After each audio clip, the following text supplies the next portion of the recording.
I hope you're well. It's Callum at Repair Wins, and I've got a series of videos coming out. This is part one of that series. The series is Custom Sleeper PC. So the idea is I've got an i9 9th gen Lenovo desktop, but it's only got a puny power supply inside. I wanted to put a nice, large, powerful graphics card in there. Number one, the power supply is not good enough. Number two, the case is too small.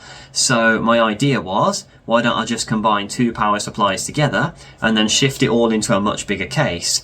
And if you think I'm an idiot for trying to use two power supplies, the reason is that the power supply is non-standard, so I can't just replace it with a standard one. So what I would like to do is shift all of the internals of my computer in its small rubbish case into a bigger case, but I'll have to modify the case first to make everything fit. Then I need to wire the two power supplies together. Then I've got to drill holes in the case to add ventilation. Then I've got to wire up the front panel, the power button, thermal sensor. There's a lot of work that needs to go into it, hence why it's going to be a series of videos. It's not really repair, it's more modification, but I thought there's quite a lot of stuff that I'm doing here that I'd like to think is unique, and surely someone somewhere is going to get some value from this series of videos, and I thought I've got to do all the work anyway, why don't I just record it and chuck it up on the YouTube channel for 93 subscribers and counting to see. So without any further ado, really, I suppose I'm just going to get into it. My GPU has arrived, and yes, I've gone for an Intel Arc B580. I found this second-hand, really good deal, except it's absolutely immaculate. It came in the original box with all the accessories. Like, look at it. There's not even any dust on it. There's not even a scratch on it. And yes, I know, just for once, this company has actually given its customer a good deal. Happy days. However, there's a small problem. And small is the right word, because I'll get across just how big this GPU is. That's not really going to fit in there, is it? I think this project needs to be revised. I could decide instead to move the innards to a different PC, which is a tiny bit bigger, just big enough in fact to fit the graphics card. This is a Lenovo M73 desktop. It's cheap rubbish. They're absolutely worthless now. I couldn't sell that thing for £10 and I had it listed for 6 months, so I've ended up just gutting it. I think it'll be the perfect candidate to use for this project, but it's not going to be as simple as just dropping a graphics card in, because this bad boy right here needs 230 watts of power. It needs 200 watts of power, so I'm thinking I can modify this old power supply, which provides 230 watts. We can cut the connectors off, turn it into an 8-pin, we can install the power supply here, but then what's going to power the motherboard? Obviously, because that GPU is powering the power supply.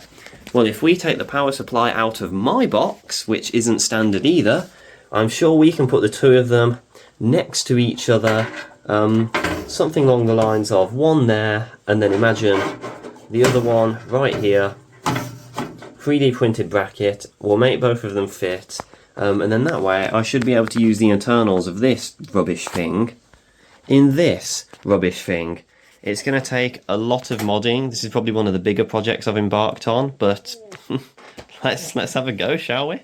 So then, I thought I'd put the big PC on the desk, and just so you can see what I'm on about. It's quite hard to record something like this, but I'm going to remove the side panel from it using friend of the channel electric screwdriver, and it's just 2 screws. They're both at the back, so one here, one there. There we go, screws removed. Let's get the side panel taken off. So there's a handhold here, you just grip it and it's really easy, to be fair. So this is what we're working with. Now in the car world, people talk about platforms. Such and such is a great platform. It's got, I don't know, it's got a reliable engine, or it's really easy to mod, or there's millions of them. Now this isn't a great platform, because there are millions of them, but in terms of ease of modding, no. And also, it's hideous and it's got terrible airflow, which makes it the perfect project for me, because I can take an angle grinder to it, improve the airflow, and as for the looks, I'm sure it'll grow on me fairly fast. But if you look at the PC, you can see we've got a pesky thing here called a hard drive cage that's in the way. And furthermore, this is one of the USB headers, and we've got the header for the audio as well. And you'll notice that neither of them are standard. They've got an extra row of pins, so I don't care about the audio, but for USB, I'm either going to need to reverse this and, work out the pin out, or I'm going to have to just cut it off and then solder to the wires on the inside. It's just needlessly complex. I'm just as curious as you are in this regard though. How well will the GPU fit? Consider that this is all going to be gone, by the way. This entire thing here is going to vanish. But I'm just wondering if I can sort of slide this in. And then we'll see about the length of it. And yeah, there's a speaker at the front of the case. But I can say that once we've made the modifications we need to make, this GPU will fit. And you might be thinking, well, it fits there, what's the issue?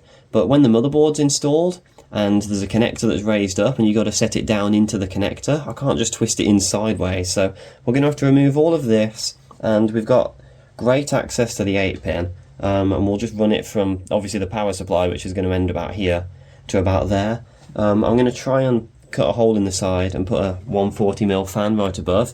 And then maybe a 120 on the front, and that way this thing should actually keep cool. Before I can access the rivets, I need to remove the front panel, so I've put the phone into that horrible, weird, fisheye wide-angle malarkey, just so I can get the front panel taken off and so you can see the process. So that's now off, because there's a number of rivets that I need to remove, so I've got to remove that. Hopefully that's it for here, and then I know that I've also got to take out these two here. I've got to take out, on the bottom cover, at least these three here, possibly more. In order to remove a rivet, you take a drill bit, you make sure it's about the same size as the cap of the rivet is, you load it into a drill, you drill it out. So I've got another friend of the channel, which is this Black & Decker H300 drill from the 80s, manual chuck. Pretty much just take the old drill bit out, need to open it a bit more. See, this is why people didn't like manual chucks, but for reliability, I mean, you can't really beat them. This drill would be better in a drill press than it actually would be as something that you can carry around and use with you. But I'm going to clamp this down nice and firmly, and to be clear, I've got safety glasses on. Now, you might think that someone's a bit of a wimp or whatever if they put the safety glasses on, but there's that 1 in a million where this piece of rivet just flings and it pings straight into your eyeball. I'd rather have the glasses on. I had a piece of plastic once that bounced off of the glasses that probably would have blinded me, so yeah, I keep these things on. There we are, then I've switched it on at the wall. I'm going to make sure to lower the volume of this clip substantially while I'm editing it, but I'll put that on, I'll drill these two out, and that'll get us started. Not exactly hard to line up because there's literally a pin in the middle. That's it. That's literally all it takes. So that's all you'll be left with. You throw that in the bin. You'll need a hoover that can hoover up metal, or you'll need some sort of a compressor or a way to blow all of the shavings out of here. But that's what you do.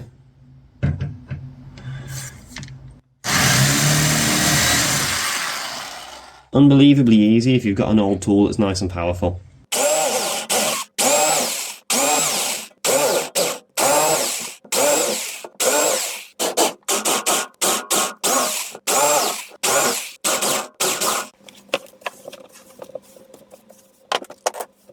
I think I've finally managed to drill all of the rivets out. I don't know how good the camera quality is going to be for you, but I've done the best that I can. And so the idea is that once you drill the rivets out, you can just slowly sort of flex the metal and bend it, and eventually the little stubs give up, you know, the bits that are actually holding everything in place. So there's always a possibility I've missed one or two, and if you have, if it's really not cooperating with you, then you just sort of you'll sort of go back and then reconsider and think, right, let's just have another look. But I do think I've got all of them now. So this piece is supposed to slide towards me, and then when it does, it can be broken free. So you can even see there's a little sort of nub here, and you push down on that nub, it moves out of the way, and then this piece slides back. So if I push down on that nub and pull this towards me, there you go, look. So we've now broken part of the case free. So I'm going to bend that just slightly out of the way so it doesn't want to sit back down. Oh, here we go, look, we're making progress. Bit of a wiggle. So I'm just getting down, making sure that I've done all the rivets that I can see. And then we've got this piece that's zip tied on, but that's not going to make a difference. So now I do actually think this is free. It just needs some wiggling and some convincing. Aha, look, I've broken it free. Just going to take a little bit of finagling. Right, the question is how strong am I? The easiest bit to bend is clearly going to be this piece at the top because that's all reinforced. So I'm obviously going to need to bend this to remove it. I don't know how Lenovo put it together at the factory. I just don't want to force because I'm going to end up denting the lid. The answer is none of this is going to bend except for that piece. So if I just fold that down, should pretty much be home free. And there you go, look at that. Look at all that room we've got to work with now. If you're wondering what this black scribble and that black scribble is, that's where I'm going to put 2 new rivets because that's helping hold the case together. And so the case is significantly weaker without that. And same thing, this is helping hold the case together as well. I can't remember what I paid for this rivet gun, but it's come in very handy over the years. So we've got 2 rivets. They are both the same size. I'm going to put one in here, clamp the gun down, that's it. I'm going to put the other one in the front and do the same thing. You hear a pop. Usually this bit falls out the back. Sometimes it gets jammed in there if your gun's cheap. Ask me how I know that. And then we'll just do the one at the front. But a cheap sort of drill, I mean, I bought mine for less than £20 second hand. The rivet gun maybe 15. It'll come with a box of rivets, and so you're really not spending a lot of money to get into a project like this. Obviously one would argue just spend the money on a better case, and yeah, true, but at some point you need the tools to do the little projects if you are interested in this sort of stuff. Should I say, why not spend them on something and then actually have a go? And I need to hoover the inside of this case out now, but I'm not going to bore you with that. I think now is a good time to see how everything goes together. So with that in mind, I've got a junk motherboard. I'm going to lower it down into the case. It's going to sit something like that. I've already removed the PCIe blanks and I've opened up this cover at the back. And when I say it's a tight squeeze, I mean look at this. It's fantastic, isn't it? But I can spin this around, line it up on the slot, and it's sitting further down than it normally would, because normally it's going to be in the top slot, but this is an old board and it's got a 1X here instead of the 16X, so it's not going to be this close to the bottom of the case. I did just have to pull that towards me for a moment there, but you can see the thing fits in the case, and it will actually be able to breathe, because remember it's going to be a bit higher up and we're going to put a very large fan right above it. It's either going to be fan or fans, but 2 of them can go here, and then there's room above for the 2 power supplies. Changing gear then, I've just put my old PC on the desk, and what I'm going to do is slide the cover off, because I've already taken the screws out, and then you can see what we're working with. So originally, you can see I've drawn a line on here. The plan was to take an angle grinder and just cut out this shield and then bodge a GPU and a second power supply into there, because I've got a power supply from an old Dell all-in-one, and I was reckoning I could fit this inside the case, but that project's obviously not going to happen anymore because, well, I'm using the guts from this thing inside that other case instead. So let's just get it taken apart. I'm going to remove the front panel. I'm going to push this thing here in and then lift it open. And this is a Lenovo V530S, but mine's got 4 RAM slots and it's got the extra PCIe because I'm actually using a motherboard from a different Lenovo inside here. You know, it's a real shame because I went to great lengths to cable manage this thing and make it all semi-decent, and it's only been like this for a week and I'm having to tear it all apart. I think I can remove the motherboard now, but before I do that, I've just got to slide this piece of plastic out. And then, a little bit of wiggling. Wonder how many times I've said wiggling so far. Ah, no, I've missed a screw.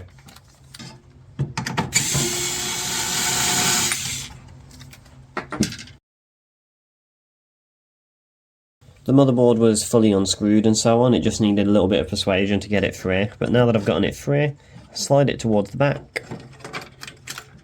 Bring it forwards, and this is what I mean. It's a standard micro ATX board, and they've just got this thing stuck on the front, so that way you can't reuse this in a normal PC. There's a tab that needs to be pushed down. Push the tab down. Power supply comes free. Bonus points are not hurting your finger.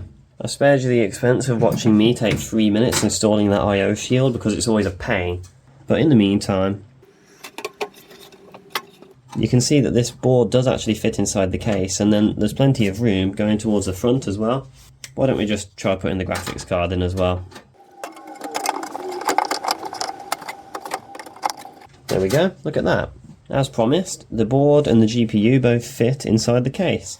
I need a moment to explain the absolute mayhem that's going on here. So that is not live because it's not plugged in, but that's a power supply from an old all-in-one that I've put 2 8-pin connectors on. It's plugged into here. I've got the original power supply for this computer, or should I say for my computer, plugged into the board. I've plugged the power button in and it is here, so I can click the power button, it's going to turn on.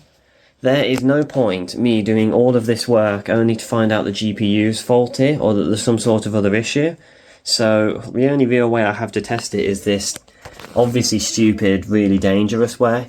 But I'm sure that if I put this tub of celebrations here and I accidentally slip, I'll be alright. So the idea is I'm going to plug that into the wall. These two are of course already plugged in. There's no way I'm going anywhere near that when it's live. I need to get a pair of tweezers and put them in here, because that's going to short the power supply into turning on. It bridges the green wire to ground. And the idea is I'll press the power button on the case pretty much at the same time as the tweezers go in. Fingers crossed it all works. Right then, I may as well record myself plugging this thing into the wall. So we're going to plug it in. I'm just going to triple check. Obviously that thing's not in danger of touching anything, and it really isn't. So this is a little bit risky, but I am kind of mitigating it, although I'm not going to stand here and explain how. Right, so that thing beneath the tub is now live. I just need to get those tweezers wherever I've put them and short these two together. And at the same time as I do that, I'll turn the PC on and we might get somewhere. This isn't actually as dangerous as it looks, by the way. Right, PC switched on, and I'm gonna do this. Look at that. Lenovo logo. Now, you'll understand why I did what I did, because I don't really want to spend the next 6 hours modifying this computer to have that not work. Obviously, when this is all done, it's just going to be two power supplies next to each other.